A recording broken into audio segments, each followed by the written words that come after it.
Thanks everyone for joining us. I'm Jordan Rutter, Director of Communications for American Bird Conservancy and your host today.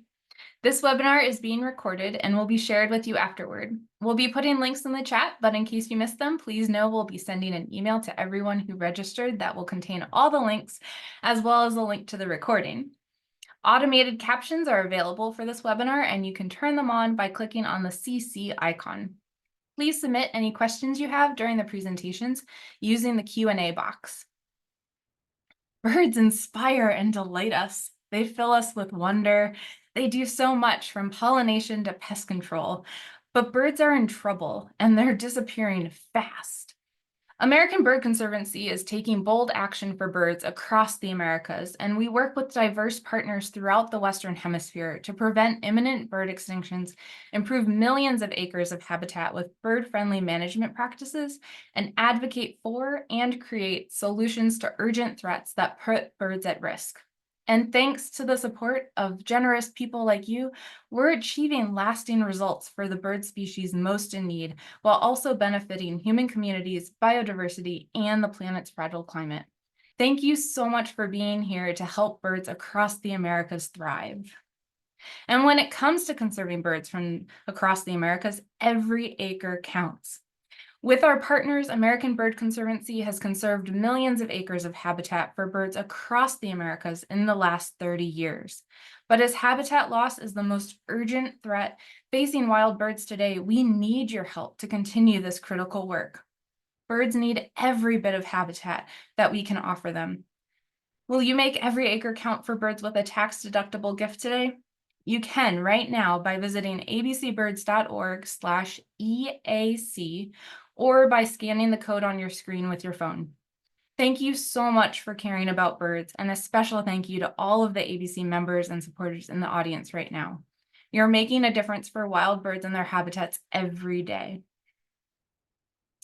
And I want you to indulge me just for a minute. And I want you to think about everything that is in the 100 feet immediately in front of you. That's about 3 school buses back to back, or the length of a standard basketball court. In this area, maybe there's another building or a street. Maybe there's a yard or a sidewalk. Maybe there's a tree or a bush. There's definitely sky where birds may be flying overhead even right now. Now think about everything in the 100 feet to your left and your right and the 100 feet behind you. If you were to make a square connecting each of these points, so each side is a total of about 200 feet, you have 1 acre. 1 acre, give or take, because we're keeping the math simple, but 1 acre. And you're right in the middle of it. Think of all the birds that you have observed from where you are right at this moment in this space, and that acre counts. And when you think about all the individual acres that we're representing right now just by being connected through this webinar, that's so much valuable habitat for birds.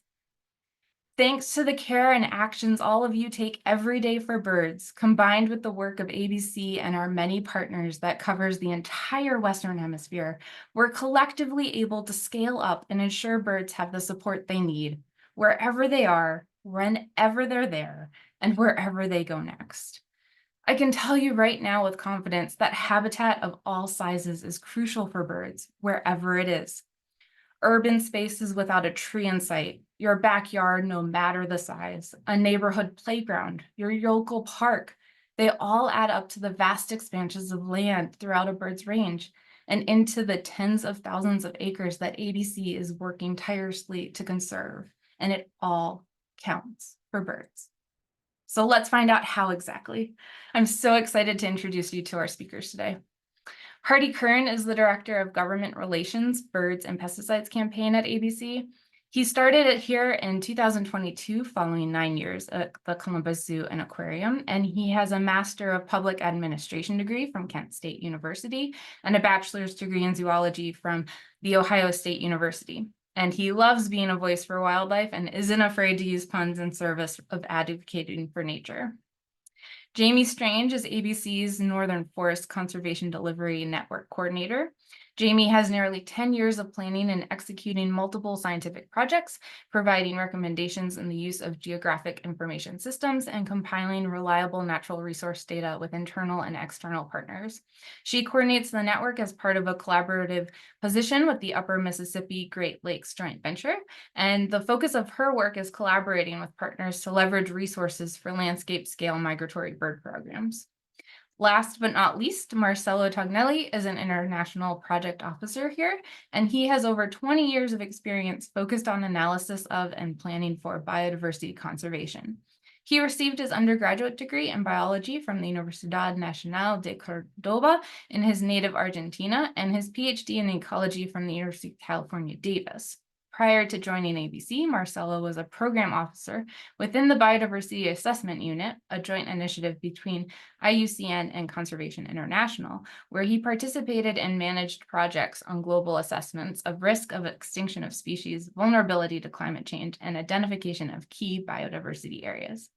With that, I'm now going to turn it over to Hardy to kick things off by focusing on the acreage directly around you.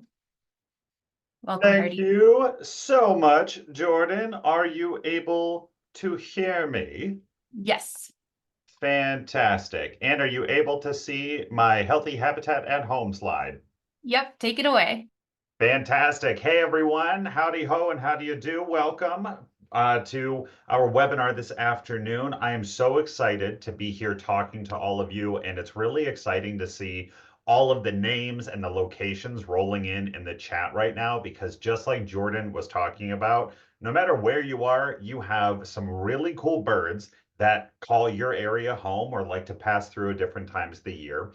And you also have a say in how those spaces are used for birds, what quality of habitat they are. And as ABC's Director of Government Relations and our Director of the Pesticides and Birds campaign, I have the immense pleasure of not only working to try to advocate for better support for bird conservation, but also to try to understand the different threats that birds face from toxic pesticides and different ways that we might manage the habitat that we have a little bit of say over. So we're going to talk a bit about that today. But to kick things off, it wouldn't be an ABC webinar if we didn't frame things like this, if we didn't talk about the fact that right now in North America, we are facing a loss of 2.9 billion birds since 1970. That's about 1 in 4 birds that are no longer visiting our feeders, our fields, coming into our ponds. But this certainly does not mean that hope is lost. We are facing 30 years of bird conservation this year at ABC, and we are starting to see some really, really exciting results. And that's why I'm so glad to talk about some of the things you can do at home today. In particular, things that are going to help out grassland birds and aerial insectivore birds, birds that are living in prairies and meadows and depending upon tall grass ecosystems, as well as the birds that like to fly around and pick bugs right out of the air. And the reason why I'm on the webinar today is because no matter where you live, if you're in a house, if you're in an apartment building, if you're coming to us live from the International Space Station, or if you're on a boat in the middle of a body of water, there is something that affects every single person in the United States. And that is how we're managing the spaces that we have in our own, quite literally, backyard sometimes. This is what we've all thought of as kind of the idyllic space that we need to have around our homes. And to get there, whether this is a park, whether this is a lawn, there's a lot of intensive work, particularly with chemicals, that we might think we need to pour into that. And the truth of the matter is, birds need bugs. I know we're American Bird Conservancy, not Bug Conservancy, but my work really straddles that line really well to talk about the importance of insects to all of our feathery flying neighbors. For instance, did you know that a single black-capped chickadee, little teeny tiny chickadee, needs around 6,000 caterpillars to raise a single brood of chicks? That's a lot of bugs for a tiny little bird, and there's a lot of chickadees, and there's a lot of birds that are larger than chickadees. So a great way to help out birds is to make sure that there are plenty of native insects for them to have access to everywhere that they call home. In fact, This is something that I was surprised to learn when I started here. 96% of all terrestrial birds eat insects, which is pretty astounding. And what's pretty amazing is that we can make a difference for all of these birds. For instance, did you know that there are 93 million Americans that consider themselves birders? This is from a survey conducted by the US Fish and Wildlife Service. Oh my osprey, that is a lot of people. There are almost 150 million wildlife watchers in the United States. Almost 100 million of us are birders, and almost half of that number likes to travel outside of their homes to go and look for birds. If even a small amount of us start to take some of the actions we'll talk about here in a moment, that is a massive impact for birds and for their habitats. So where is it exactly that we are making a difference as American Bird Conservancy, particularly government relations? You might hear government relations and think, why the heck is this guy here talking to us? What does that have to do with bird conservation? Well, I can tell you that right now, as we speak, two of my colleagues, Annie Chester and Lewis Grove, are on Capitol Hill talking to legislators, trying to advocate for better laws and regulations for birds. I spend a lot of my time talking to people at different federal agencies and lawmakers, helping to rewrite policy to favor birds. We also spend a lot of time, that bottom left picture there, working with large agricultural corporations and agrochemical companies. One of my favorite new projects that we've done is we are actually incentivizing farmers to plant crops that don't have an insecticide on the seed before it goes into the ground.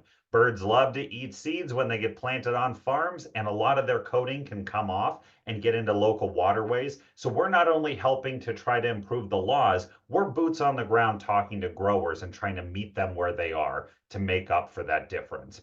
We have worked at the state level, like in the top middle here, such as in New York, in helping pass a fantastic law called the Birds and Bees Protection Act that is helping people to understand the impacts insecticides are having on native pollinators and native wildlife. And we're even working with Bosque del Apache National Wildlife Refuge and other refuges to help make sure that the agricultural systems there are as bird friendly as possible. And they're doing some really exciting work there.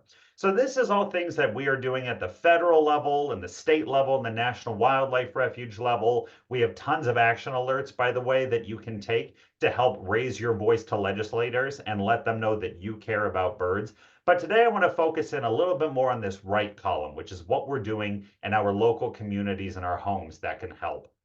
Now, I'm director of the Pesticides and Birds campaign, and what I thought might be a little helpful is if we talk about what is meant by the word pesticide, because this can get a little murky depending. Technically, a pesticide is anything that prevents, destroys, repels, or mitigates a pest. And when I say the word pesticide, I'm using it as an umbrella term to include chemicals that are meant to target bugs, which are insecticides, chemicals meant to target rodents, which are rodenticides, and chemicals meant to target weeds and other plants that we don't necessarily want, which are generally called herbicides. Now, one big note I'll make in order to help protect local flora and fauna and even yourselves when you're using chemicals, I'm not saying you need to stop use of all chemicals tomorrow. There are a lot of important applications for some of the things that we use in our homes.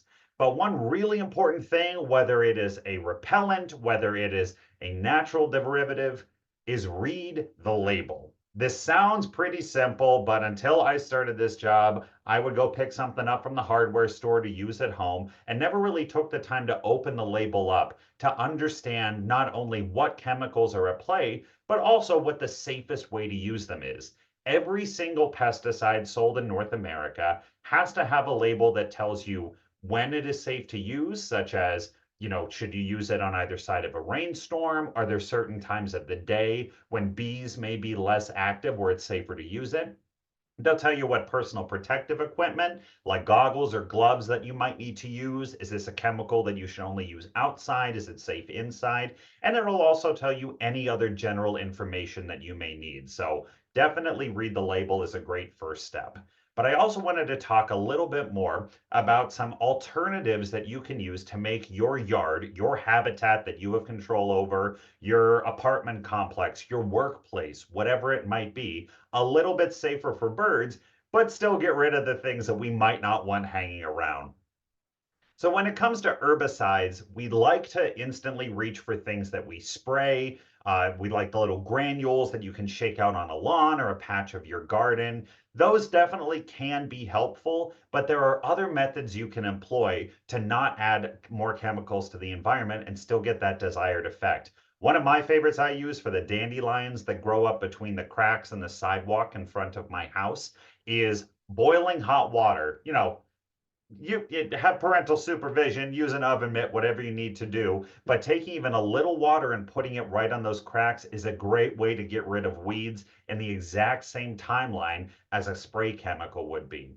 You can also pull by hand. That's something I like to do as a way to get outside. Or there's tons of very biosafe homemade recipes for herbicides you can find online, usually with stuff lying around your house. My go-to is I take 1 part vinegar to 1/4 part dish soap, mix it up in some water, put it in an empty spray bottle, homemade herbicide. It's fabulous. Another one that we see a lot in our homes might be mosquito control. You might be worried about different diseases that spread. You might see that your township or your town is spraying. Those are all very important. I know in the East right now, there's some diseases that are outbreaking that are mosquito borne.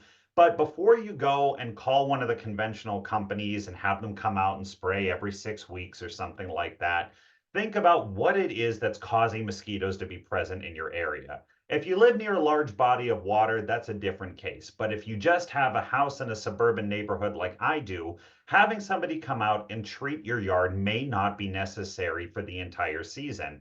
Great ways to start are just kicking over or making sure that there's no standing water. That's where mosquito lay their larvae. You can also attract in birds that love to eat bugs, such as purple martins. They're very adaptable to urban settings. And then there are also some less toxic methods of attracting and controlling mosquitoes. These are typically called dunks or mosquito buckets, where you take a bucket, fill it with a little water, put in this mosquito attractant, and it's a great way to bring them down in without having to worry about chemicals getting on your lawn or your other plants.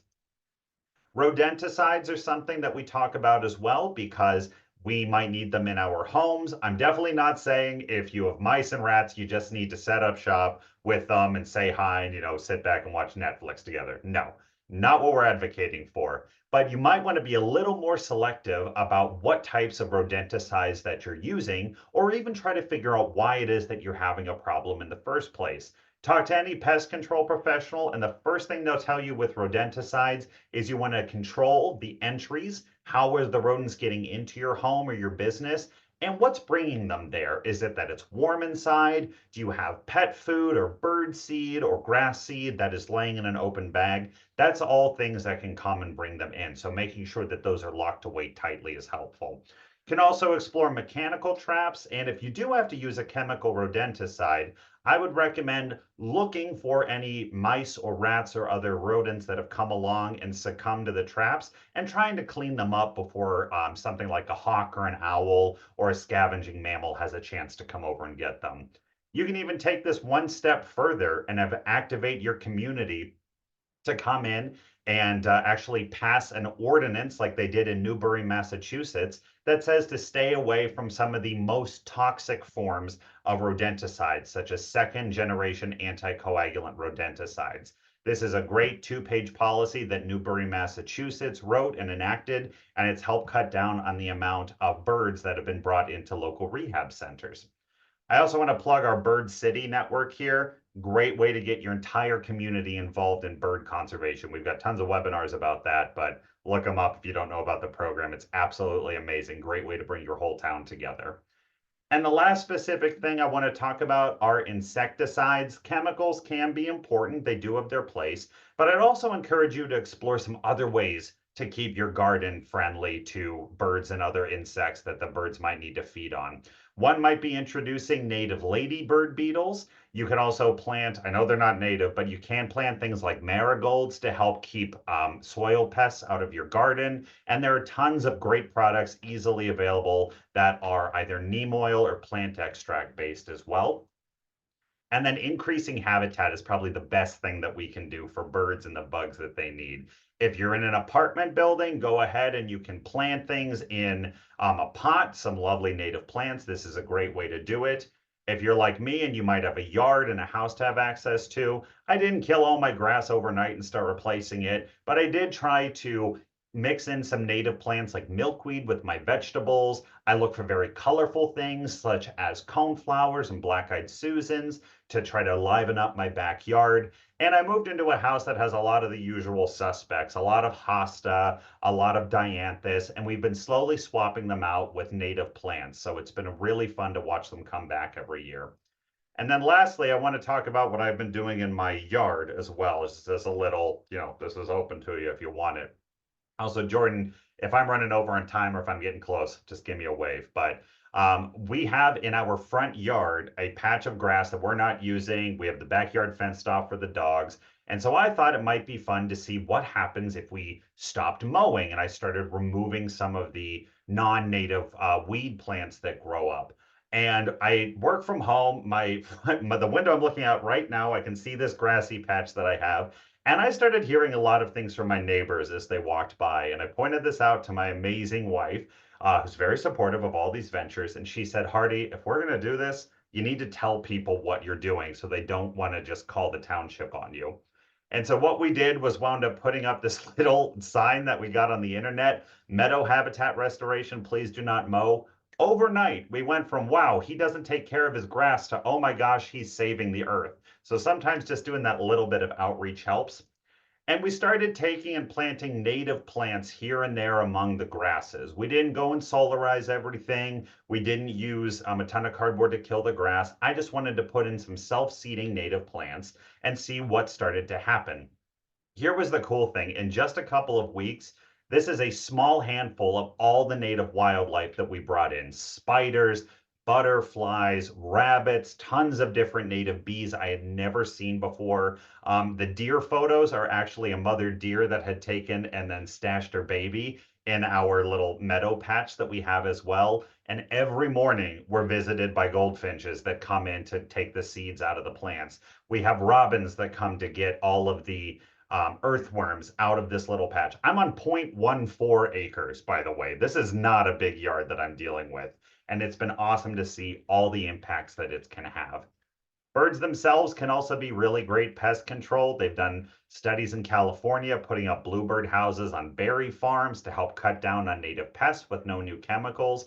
And instead of using rodenticides, a lot of different vineyards are putting up these big T-shaped poles, which are great places for native raptors to hang out. They take care of a lot of the mice and rats. The grapes get saved, and nobody's having to use harsh chemicals.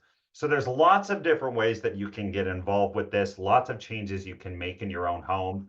And I just want to say thank you for the opportunity to talk to everybody today. I'm the luckiest guy on earth to have this job. And what I love is showing everybody that you don't have to be a professional ornithologist or a professional work from home bird advocate like me to make a huge difference for native species of birds and their habitats. Thanks so much, Hardy. We're going to come back to you at the Q&A portion at the end. I'm going to welcome Jayme up.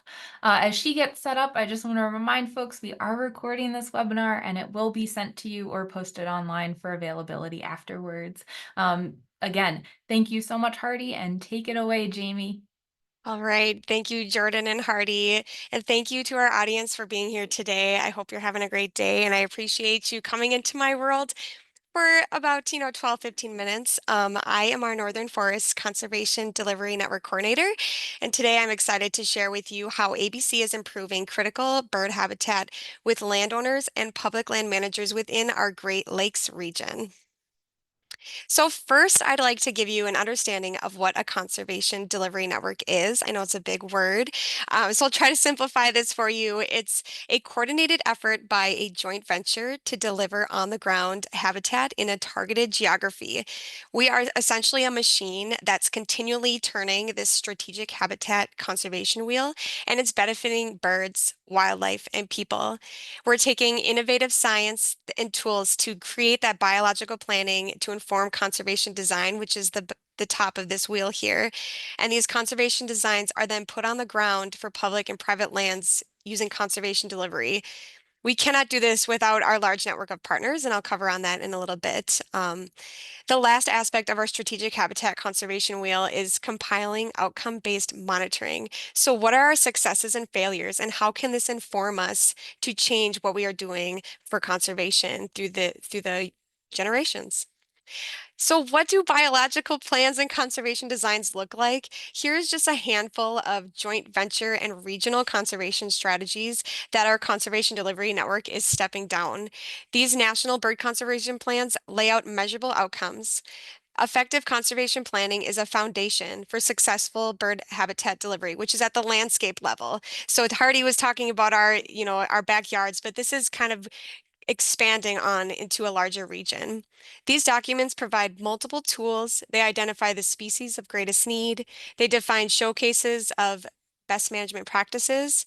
And they also are just great designs for natural resource managers to point to when they're achieving landscape conservation.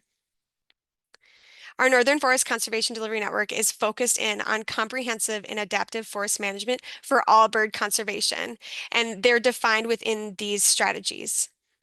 So where is our Northern Forest CDN? This landscape I'm sharing with you is the Boreal Hardwood Transition Zone in northern Minnesota, Wisconsin, and Michigan. We are part of the Upper Mississippi Great Lakes Joint Venture, and this joint venture is 240 million acres across 10 states and encompasses one of the largest and most diverse joint venture regions in the United States. Not only is this region diverse in habitat, birds, and wildlife, it is the second highest populated joint venture. So it's 20% of our US population. So I like to point this out because with people comes the impact that we can have in supporting healthy landscapes and a quality of life. With this many people comes the ability to have a voice in national policies that affect bird habitats, water, resilient landscapes, especially for our Great Lakes region here. Our Northern Forest Birds Network has a steering committee from multiple organizations that work together to identify focal species in this region. These species are pulled from Partners in Flight Regional Priority List, the Joint Venture Focal Species, and state wildlife action plans. These focal species help define forest management practices for different forest habitat types, successional stages, and other special considerations like climate change and invasive pests. What does this region look like? It's beautiful. We are not just flyover states. I really invite you to soak in this image and imagine the scent of pine in the air, the rustling of the leaves, and the soft light filtering through the canopy. And for the record, this will hopefully be covered in snow in the next few weeks. But the boreal hardwood transition zone is characterized as mixed deciduous and coniferous trees, defined as a boreal and northern hardwoods. There are nutrient-poor soils and numerous clear lakes and bogs and river flowages. During the spring and summer, it's a bird buffet. So back to Hardy's comment on, birds love bugs. This is why they come here for breeding. And there's a lot of resident birds that also stay here all year and enjoy those bugs in the spring and summer. There's also large tracts of unbroken forest that still exist in this region, and it includes significant areas of mature second growth stands. I will give you a little bird fact here. All of the world's Kirtland warblers breed here, as do majority of the golden wing warblers and Connecticut warblers. So if I'm pointing it out as it being healthy, then why do we care? Well, I'll point this out with, ABC is always bringing this up as there are continental and local declines in numerous bird populations that have led to concerns for the future of migratory and resident land birds. Reasons for these declines are complex. So examples of anthropogenic disturbances have resulted in conversion to farmland, loss of wetlands, forest simplification, and an increased dominance of fewer tree species. So there's habitat loss, degradation, and fragmentation on these breeding grounds, but we also rely on the wintering grounds and are looking at threats during migration as well. This is how we bring in our partnerships to the hemisphere. And it's very important that we look at the full life cycle of conservation for these birds. Okay, so why birds? Birds are beautiful and so much fun to watch, but the really cool thing about birds informing conservation is that birds are a keystone species and they can indicate the health of our communities. They are great indicators. There are great indicator species such as golden wing warbler, who is one of our favorites in the Great Lakes region and we use for a lot of different management practices. Why do we use a single bird species to inform us? Well, these birds are sensitive to change in the environment and they serve as early warning signs. They respond to changes in a predictable manner. So we're able to see the different populations and predict what kind of managements we can put on the ground that will help increase those populations and show the health of that environment. It's also very easy to compile and interpret data of these species that will help inform those policy decisions where Hardy is our keystone for that at DC. And these bird communities are diverse. They're not just representing golden wing. There's a whole cohort of species that would benefit from our management of this bird. So how do we do all of this? Okay, I'm getting into the nitty-gritty here. Our partners, our federal partners, supporters that bring the resources to the table are Great Lakes Restoration Initiative, the U.S. Forest Service, and the Upper Mississippi Great Lakes Joint Venture. We also have 3 state Department National Natural Resource Agencies on board. Many of them sit on our steering committee to further our conservation delivery on the ground. We have our private forest industry folks that weigh in on the timber side. I will note that harvest timber is a huge economy in this region. And so we work with the private industries to kind of collaborate and make sure that everything is in order on the timber side of the economy up there. And then our nonprofits. We always rely on our nonprofits and partner with them on education, outreach, and conservation delivery. We have our federal agencies and lands that assist with national conservation objectives, so National Park Service, Fish and Wildlife, and the USDA and NRCS. Some big ones are universities that we partner with doing research and monitoring. They provide those innovative suggestions to biological planning and conservation design, which is part of that wheel I shared earlier. And then within all of those are our conservation collaborative groups. And these groups have a focus on species like golden wing or Kirtlands, and they also, or threats like climate change, so the Northern Institute of Applied Climate Science, or regional. We have the Wisconsin Young Forest Partnership that's focused on young forest succession within Wisconsin. So the 4 goals of the Northern Forest Conservation Delivery Network are sharing information is our first goal. We host conferences, we have workshops, we host outreach events. We also have a webinar series going on right now that features everything from collaborative initiatives to research and monitoring and what's going on in the boreal hardwood region. Our second goal is to coordinate and collaborate conservation priorities between all of our partners. Also working with these partners across the hemisphere to assist with migratory and wintering ground conservation, which Marcelo will touch in the next presentation. The third goal is using the best available science from our innovative research partners, such as the universities in the region. And our last goal is to take all that and inform and evaluate these forest management practices to putting conservation on the ground. So as a network, we are constantly trying to reach across conservation silos and achieve the conservation on the ground. Okay, so this is all so high level, but I love to give this as an overview. How do we scale it down? We scale these national conservation strategies down with Forestry for the Birds. This is an innovative program that started by Audubon, Vermont. We have these programs in Michigan, Minnesota, and Wisconsin. Although they're all at different phases, we do rely on the Michigan, which is this visual representation is showing.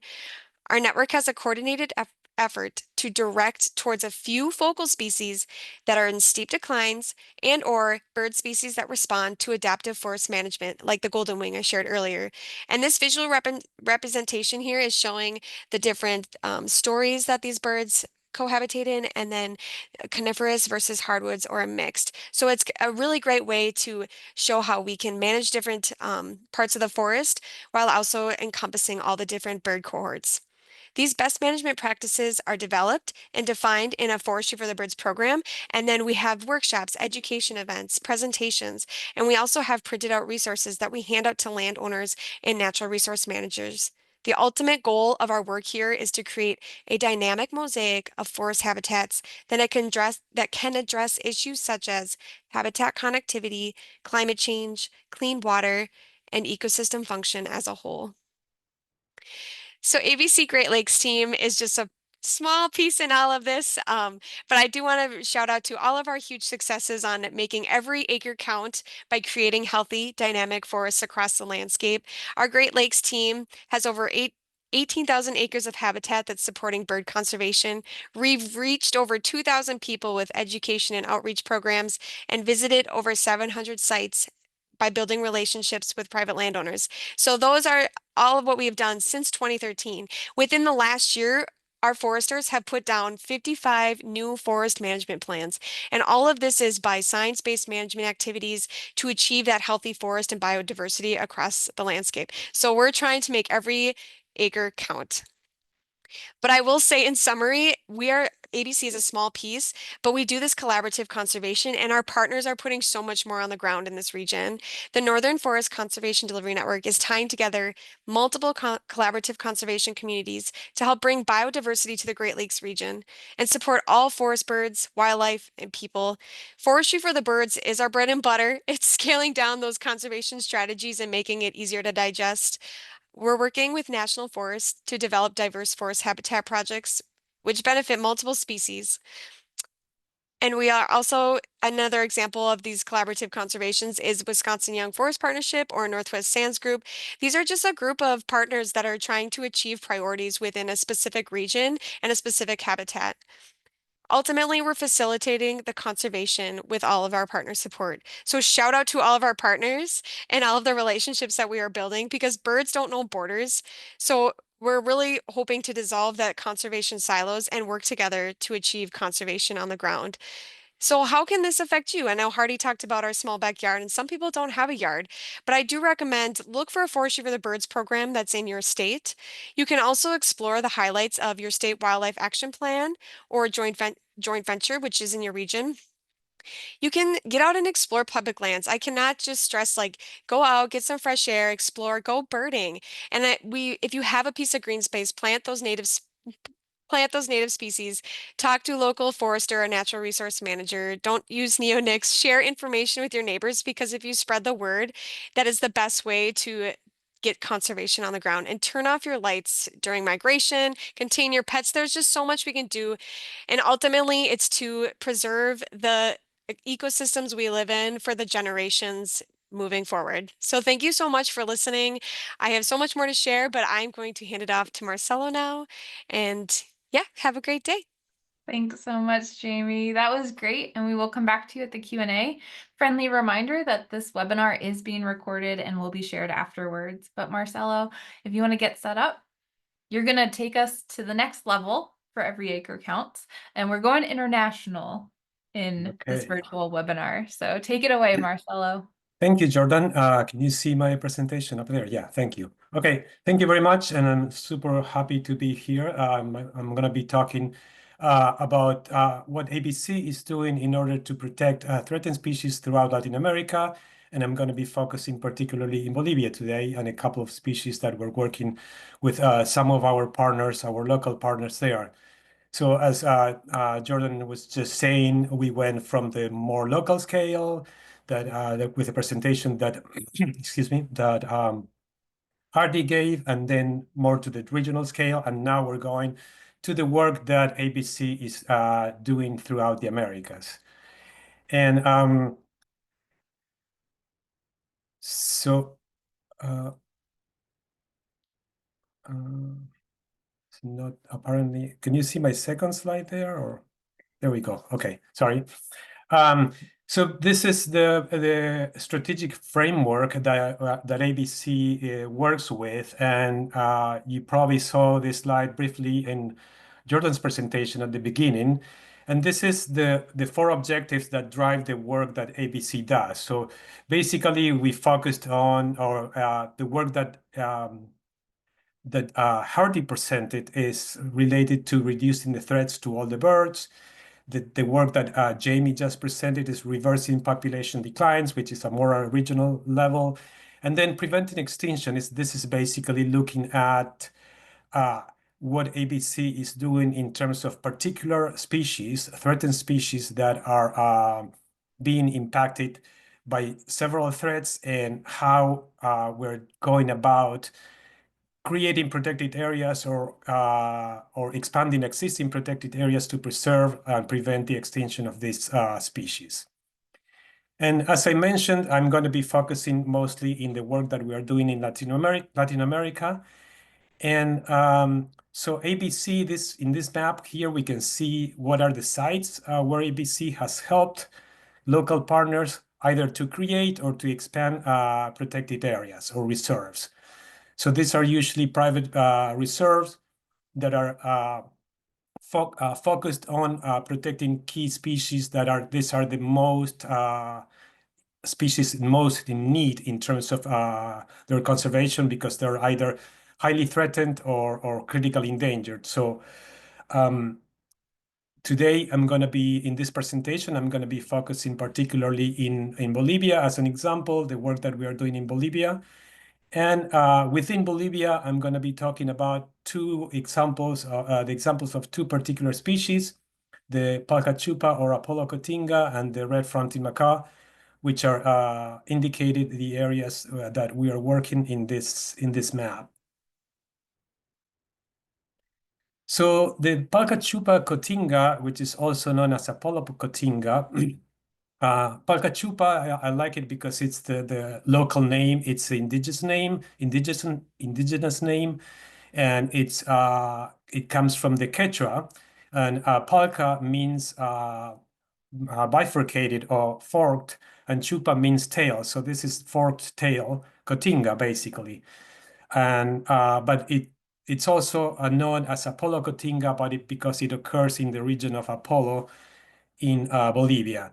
And you can see here a map and the distribution in purple here and in Bolivia, and it's endemic to Bolivia. So it occurs nowhere else in the world. It only occurs within Bolivia. The estimated population size, this is for mature individuals. It's about between 400 and 530 individuals. That's global. So this is the entire global population for this species. And because of the threats, the main threats that are affecting the species, it's been listed in the International Union for Conservation of Nature, the Red List of Threatened Species, as endangered. And this is the species this is a picture of the species, which is beautiful. And the main threats to the species are habitat destruction, mostly conversion to agriculture or to livestock production, and also wildfires. This area here, the habitat, it's cerrado kind of like habitat in the Andes, but not so high in the Andes. It occurs between 1,000 meters to 2,700 meters of elevation. So the work that we're doing with our partner here, Armolia Bolivia, in the local partner, is establishing community protection areas that are being created within indigenous lands and campesino communities. So basically, our partner Armonia has done a social study with these local communities and have emphasized the importance of protecting this species, because it's a species that doesn't occur anywhere else in the world. And so it's creating conscience between or among those communities, and there's, through the conservation agreements, they are establishing these protected community protection areas. So here in light green, we can see the ones that have been established so far. So these are with 5 different communities, and indigenous campesino communities and indigenous communities. And so far, we have 4,665 acres protected within these lands. And there are several other agreements that are going to be put in place in the near future. So we're hoping to reach another 4,000 or 5,000 more acres for the protection of this species. So beyond these conservation agreements, our partner is working in strengthening the 3 forestry nurseries for planting 50,000 native trees in this area. So these are reforestation projects that are being done with the local communities, provide equipment and training to members of the local communities for combating wildfires. As I mentioned before, wildfires are one of the main threats to the habitats in the area. They're also working with local communities in supporting beekeeping projects, and then developing environmental education materials and activities for the local communities. And we can see here like a calendar that was done and distributed within the local communities that has the Palkachupa, Cotinga, and its basic information.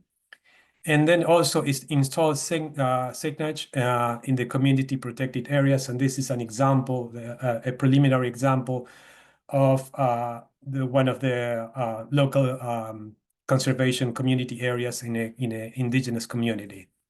And all this work is being done through the Conserving partnership that ABC is part of, together with Audubon, BirdLife, Birds Canada, Red Lag of Latin America, and supported by the Bezos Earth Fund. The other one that I'm going to be talking about, another species, it's the red-fronted macaw. And this is also a species that is endemic to Bolivia, and it occurs in the inter-Andean valleys here, the dry inter-Andean valleys in this area of Bolivia. The estimated population size for this species is 1,160 individuals, so it's a very small population size. According to the IUCN Red List of Threatened Species, the species is categorized as critically endangered, which is like the highest category of endangerment or risk of extinction for a species. So the species basically inhabit these inter-Andean valleys, but mostly have this nidification, or they breed in this, they have the nest in these cliffs near rivers. And then from there on, they forage in different areas. And one of the issues and the conflicts that that can be generated in this area is that sometimes they feed on crops that people, the campesino peoples are growing in this area. So sometimes they're being killed by the growers, or they being also included as or captured for the pet trade. Or another threat for this species is also the use of pesticides. So the work for this species, for this particular species, we're working with Fundación Natura Bolivia, and we're also working with Armonía Bolivia. But here I'm going to give an example of the recent protected areas that we're creating with Fundación Natura Bolivia. And these are 2 wildlife reserves that are being created together with municipal governments. So this is important because the work is being done together with the local governments and the local communities. And as I mentioned before, this is all funded through the Conserving partnership. And so far, we have protected 9,531 acres here with this project. And there's some incentives that are being included with these communities.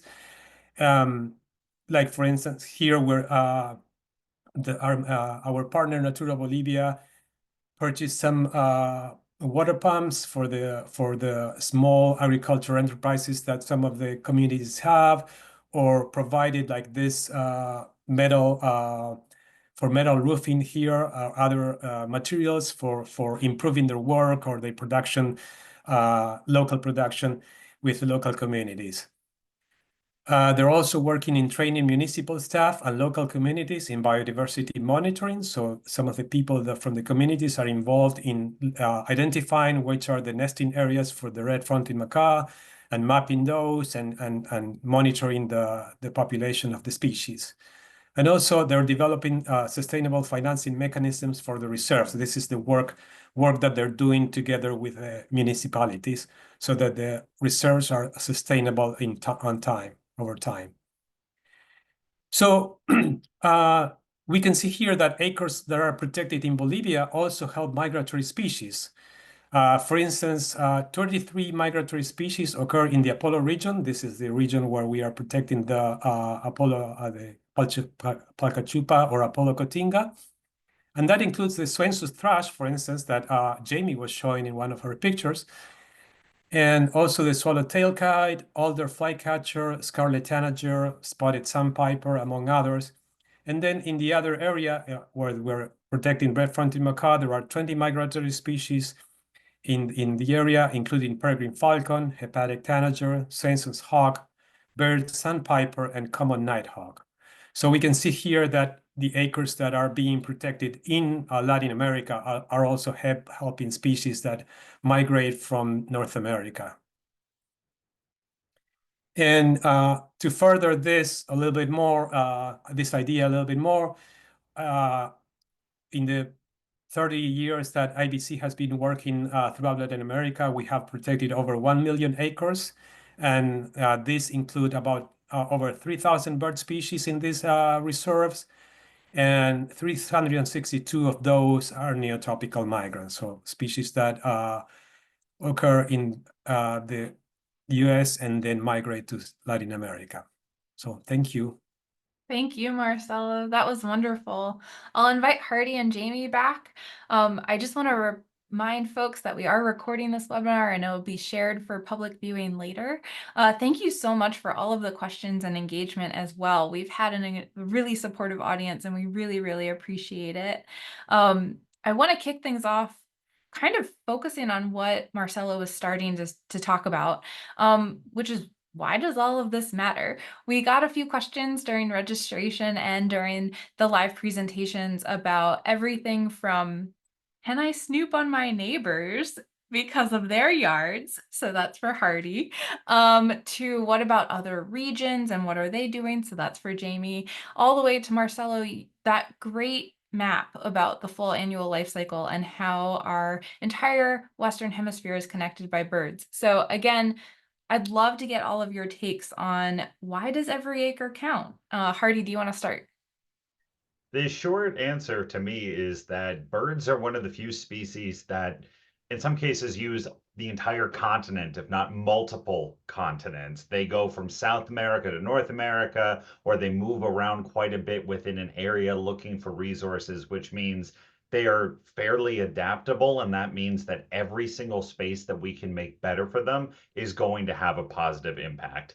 So I think every acre counts because it's right there in the name. Every acre counts. Every acre has the ability to make a really great difference for birds. As to snooping on your neighbors, I don't recommend anybody start fights unnecessarily, but I do recommend that you find a good window where you can sip tea and glare. That's a very positive thing. But keep it in the house. You go out there, talk about how great the yard could be for birds.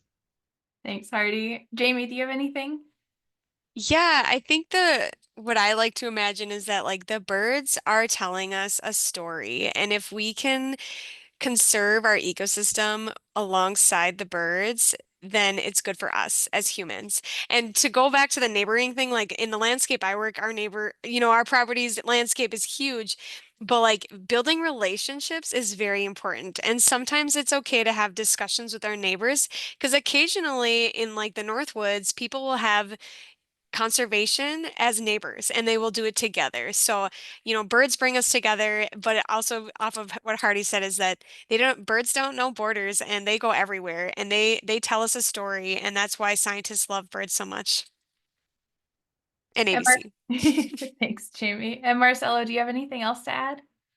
Yeah, I guess I'm going to add the international component of it. When you think about the first time that I went to one of the main reserves that we work in Ecuador, it's about maybe 10,000 acres or less. They have about almost 400 species in that reserve. So that is approximately or less than half of the species that occur in the entire continental US. So when you think that small areas like that in the tropical regions have so many species, the idea of every acre counts is just it blows out of proportion. Absolutely. And I think that really highlights all of your answers, highlight why ABC works across the Americas. Birds don't live in a vacuum. They don't have, this very confined area. So we need to be working to advance conservation efforts across the entire range of habitats that they need throughout the year. So I'm going to quickly move on to my next question, which is there any other top tip from all of you in terms of what you think folks could do right now in their acre, in that acre that I was trying to help folks imagine at the beginning? What can they do right now? Hardy, is it something about talking to that neighbor or something else? Well, first thing I'll say is one native plant is a lot more than no native plants. So I think that that's a great place to start. Have the friendly conversation with your neighbor, talk to them about why it's important to you, or ask them, a lot of times people don't even know about the cascading effects that it can have. So we are actually working on some resources to help facilitate those conversations. We're doing with the Xerces Society for Invertebrate Conservation. But then I'm also going to put on my government relations hat and say, call your legislators, call your representatives, tell them that this is what's important to you, that you think making sure that habitat is safe for birds is worthwhile. That goes so far, and it really does make a difference. And that's all levels of government, right, Hardy? So even local ordinances, even your HOA, which may not seem like a government, but those matter. And so using your voice on behalf of birds makes a difference. But Jayme, can you speak to the regional, maybe NRCS or other resources for folks? Yeah, sure. NRCS is a great leverage that we use on private lands. They have EQIP, RCP, sorry, these are like acronyms, but if you go through the NRCS program, there's three different ways that private landowners can apply for resources to do conservation on their own property. And there's also the U.S. Fish and Wildlife Partners Program that can, if you don't apply for NRCS, you can look into the U.S. Fish and Wildlife Partners Program that also can provide funding to do conservation on your property. Thanks, Jayme. And Marcelo, how can folks get involved and help birds, whether they're those migratory ones that are connecting us or the international partners that you were talking about?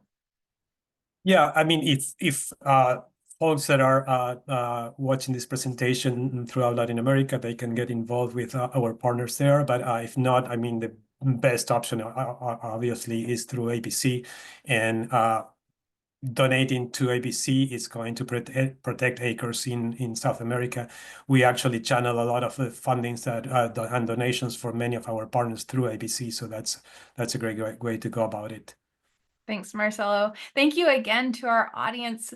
Time is flying by, so I want to make sure to ask our presenters one more question, which is, what do you hope that everyone takes away from this webinar and tells a friend? What are you hoping that those neighbors start hearing, Hardy? I'm hoping that what you take away is there is no action too small. There is no conversation too unimpactful. It all makes a difference for birds because it all adds up. I mean, if everyone who just is tuned in right now, let alone registered for the webinar, but if everyone who tuned in right now did one thing to help birds, did one thing to talk to your neighbor, added one native plant, or stopped one pesticide application, that's over 500 actions that we just took to help migratory birds. So there is nothing too small that helps. Thanks, Hardy and Jayme.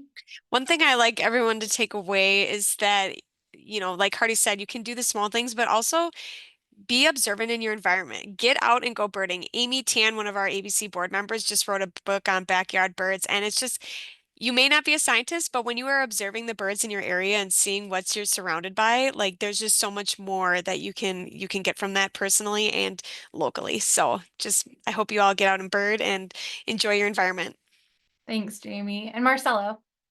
Yeah, when I think about protecting acres in Latin America, and you can protect both resident species and migratory species, I think about that saying that says kill two birds with one stone. In this case, would be protect two birds with one area or with one acre. That's amazing and perfect. Thank you so much, Marcelo. And thank you so much to the other presenters. Thank you to our audience. The conservation efforts that you've heard about today are only possible thanks to people like you for participating and for supporting ABC.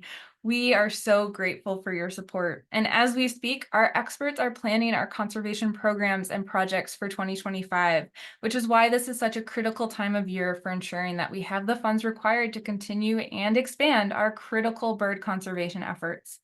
Thanks to a dedicated group of supporters, ABC has launched a special one-to-one Every Acre Counts match campaign with the goal of raising $1 million for bird conservation by December 31st.